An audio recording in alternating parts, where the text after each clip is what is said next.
Game started. Eurocar from Ukar from Turkey. Let's play e4 here. I think that's Turkey. Yeah.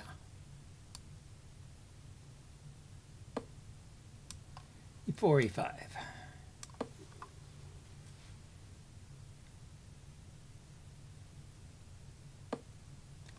So we've got a Ruy Lopez. Let's see what black plays, what line he selects. The Steinitz, the old Steinitz variation. I think it's pretty solid. Although the modern Steinitz is to play with a6 first and then play d6, sometimes called the delayed Steinitz. Okay, yeah, that's pretty typical, I guess. So you got pressure on this knight, but it can be defended. And you have more space. And yeah, the game just continues from here. I don't know of any great plan. There's no immediate tactic here on c6, as I recall. You can take, and damage the pawn structure there. But is it really worth giving up your two developed pieces for that?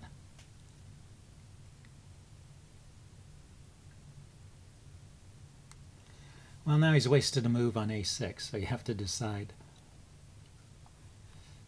Bishop back here is playable. Knight takes, queen takes, defends the bishop, or you could take the bishop with check. But it looks like you have to do the exchange now, I guess. Oh, I could have retreated the bishop back this way. So, what's going on? White has given up the bishop pair. Black has the bishop pair. White has more space and a better pawn structure. He can kick this knight back at any time. Maybe let's think about fianchettoing this bishop. Looking at the long diagonal here. Got to defend that pawn. Can also be defended with the rook. And just try to take advantage of things here. So if I push on with e5 immediately, if he has to take, that's pretty good for me because it leaves him with these doubled, isolated pawns. But he does have the option of just moving the knight. Let's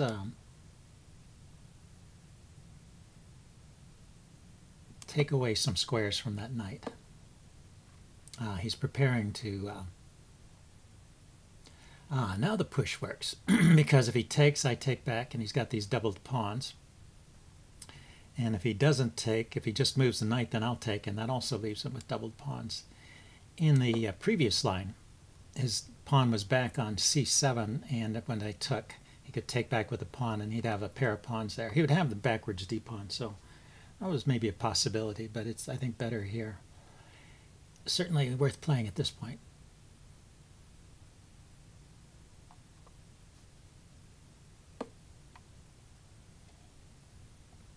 So, with the knight or the bishop, I guess the bishop should stay back here, the knight can come here, and the other knight can go to f3. And you can get pressure on c3 here. Queen f3 is a possibility too, I guess. Leaves that guy. Yeah, so he drops the bishop back. If I move the knight immediately, he might trade queens. It's probably a good endgame. I don't necessarily want the queen trade, but it's probably not bad for me. Yeah, so he avoids the queen trade too. And so I can put pressure on these pawns. Maybe queen here. Looking to go to the c4 square, and also rook e1 would threaten the bishop here on would threaten the bishop.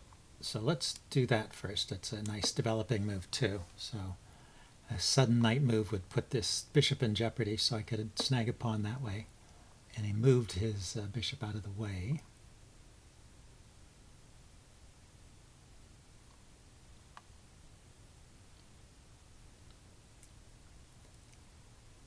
So he did leave the a pawn undefended. And this is adequately defended. It's got 3 defenders and 2 attackers. So let's go ahead and grab that pawn. You can see his bishops are actually doing a pretty good job here. I gave up the bishop pair. I wonder if there's some tactic here that I'm not seeing. Maybe he can bring his rook to the... he can bring his rook to the second rank here. I can bring my queen back to c4 to defend and also to attack the... Okay, so now he puts pressure on the knight and defends the c-pawn. Okay, but let's just drop the knight back to f3. It defends d2. And the queen can come back to c3. c4, I guess, rather. c4 or d2. Probably not e2. Probably not e2 because it just put his rook there immediately. c4, looking to bring the queen over to the other side of the board. And yeah, it's not too easy to harass the queen there. There's a possibility of taking the knight off at some point.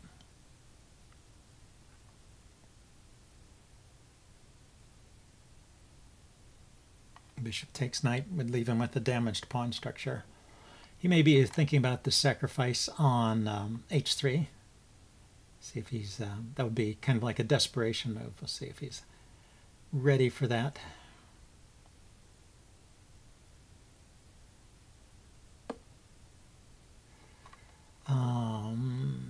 I don't have to respond to that immediately. I like the idea of queen over here. Putting pressure on that knight on f6, defending h3.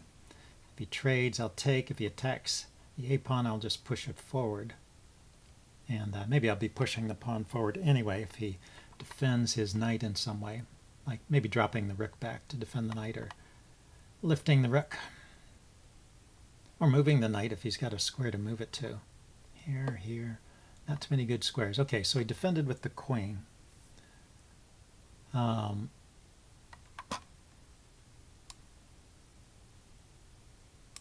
So let's start marching that pawn.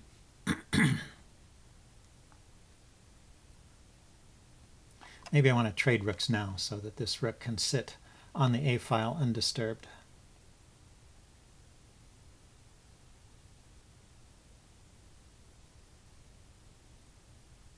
His pieces are a little tied up. He's got the queen defending the knight. The rook. This rook is free to move, but I've got this square covered and this square covered with the knight and the bishop, and that covered with the pawn and the rook. So it doesn't have many good squares.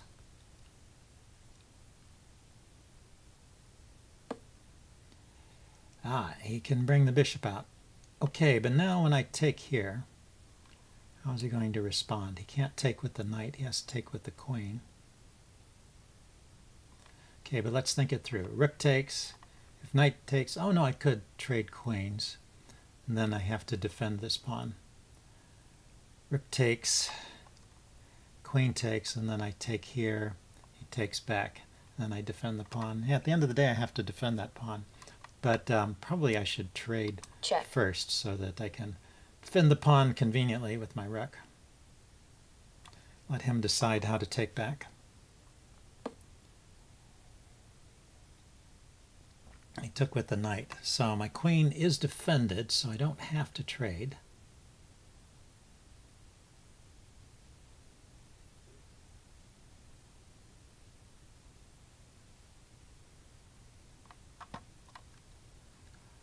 Let's see, I could play...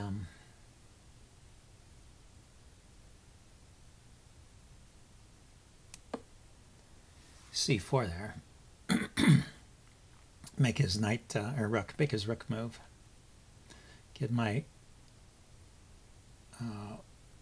pawn out of trouble with tempo. Maybe I still have to play rook to c1 to prevent his bishop from coming to d2. It is kind of annoying.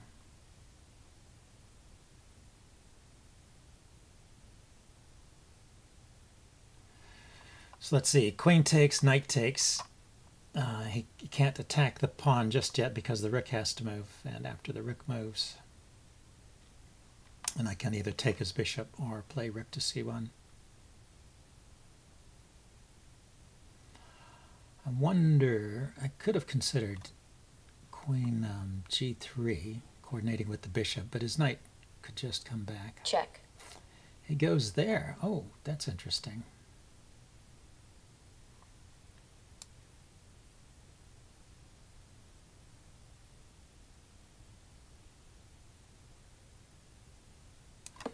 Yeah, he gets a tempo on my queen.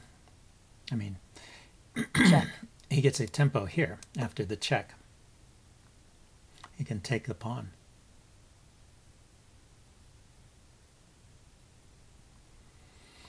I can attack his knight threatening mate if he takes the pawn. I wonder how that works. He takes the bishop, I take the knight. The knight moves, I have a check on the back rank. So probably his queen needs to stay in touch with the back ranks somehow.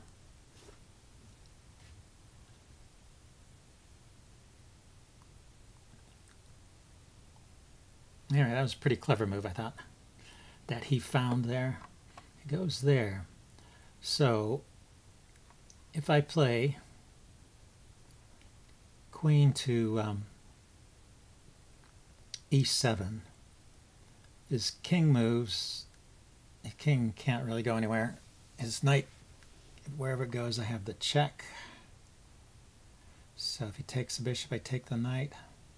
What can he actually play after queen e7? He can move a pawn in front of the king. He has to move the h-pawn. So I can take with check and then save my bishop. All right, so this should win a piece.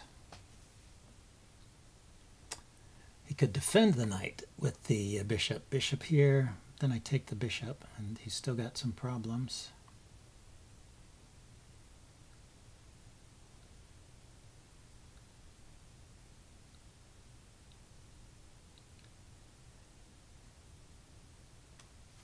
Well, interesting tactics here. Let's see what he comes up with.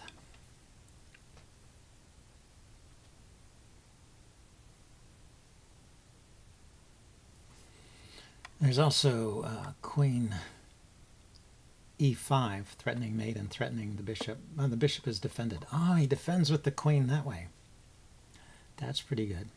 So maybe here I should really take the queen off. But I can grab a pawn instead. Keep the queens on. He's got a check here.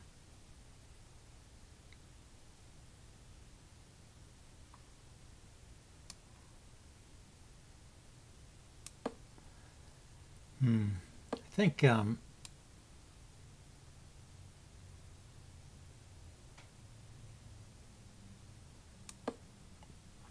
can maybe win a pawn here. I guess if he kicks my bishop, my knight right away, yeah, he does. So I can go for this pawn as well. If he didn't kick my knight right away, I was going to kick his bishop and then take the pawn on c6. But now I'm going after the pawn on c5.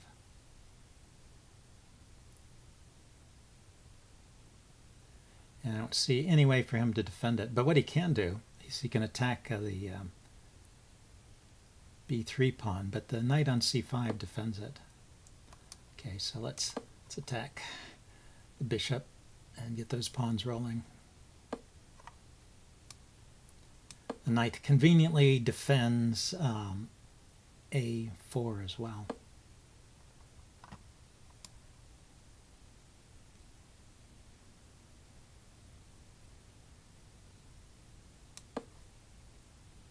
The bishops are of opposite color. I have to be careful we don't end up in a draw here, though, somehow. With these pawns on the outside, yeah, he's going to trade knights and go for that opposite colored bishop in the game. See, so let's avoid the knight trade. Where's a good square for the knight, though? The bishop is controlling all of these squares. So back here, the king can hit it. I go here.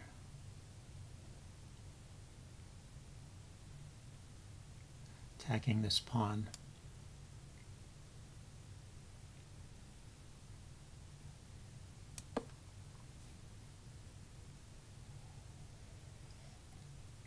Maybe it's weird to put my knight all the way back on b8, but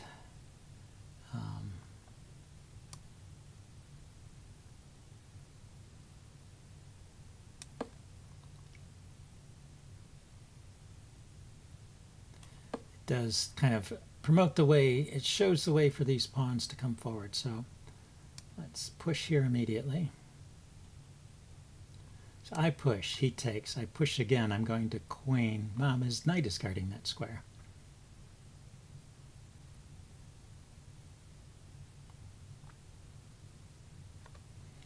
Okay, I take here then, I guess. Got two passed pawns there and a knight to help them. So let's see if I can get them through. So at the moment they're stopped. So let's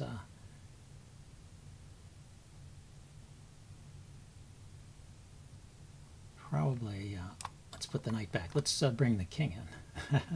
That's what I should do. Connection closed. Oh no, I lost my connection. Game started. Okay, we got the connection back. Anyway, I was about to say, let's get the king into the game.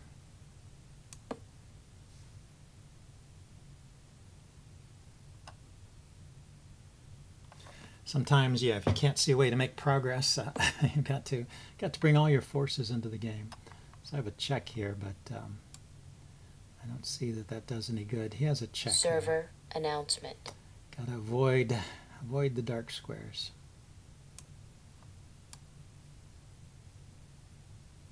Check.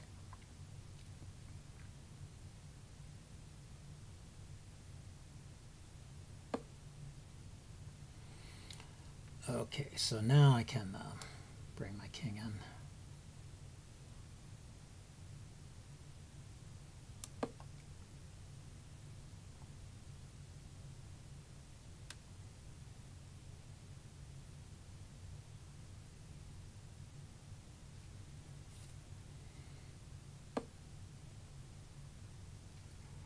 Okay, so I can push a pawn forward here. In fact, I'm forced to, I think.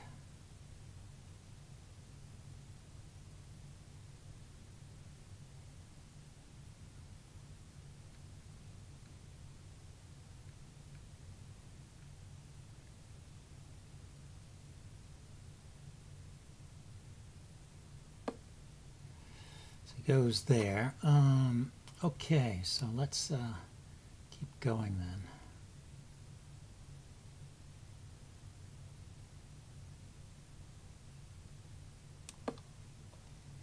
Just 2 steps away. Aha, so he gives up his knight for 2 pieces, for 2 pawns. But now I have an extra piece. So I should be able to win this one at least.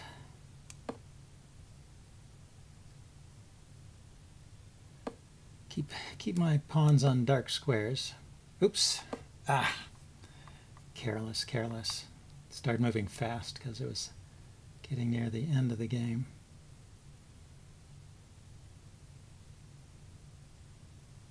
Okay, let's keep these pawns back.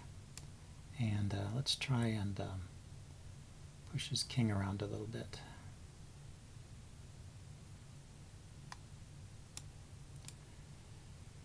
If I go here, he's got a check.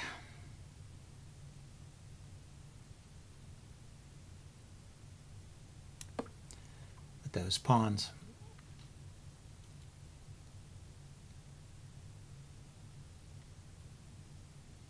Anyway, I want to play knight to knight to f5. Yeah, it looks like that's playable now. He did have the check, and that would chase my king away from defending the knight, but now I have a square to go to.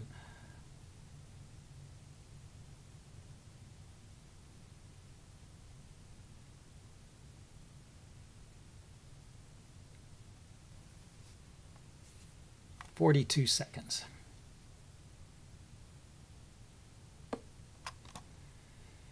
Yes, too bad. Is there a move that's with check? There, yeah, there is a move that's with check. Check. There we go. So that allows me to pick up the F pawn here.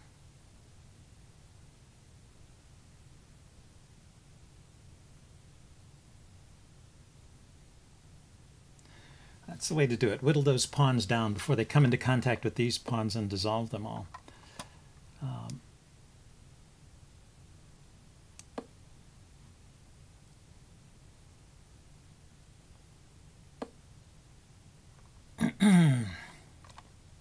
It's going to win it with his king, I guess. Take that last pawn.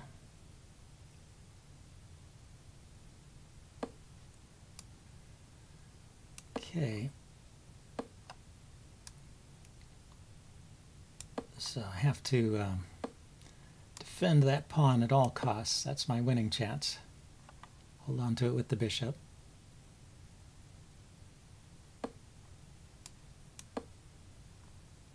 And now this is a win because he will eventually run out of moves.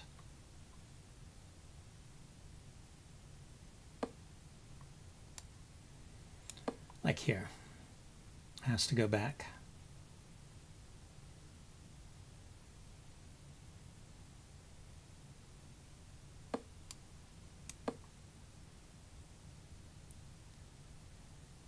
And, well, my king in front of the pawn.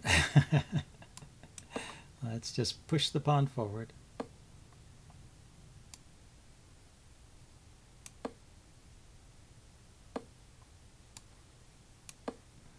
There's no sense giving him a bishop.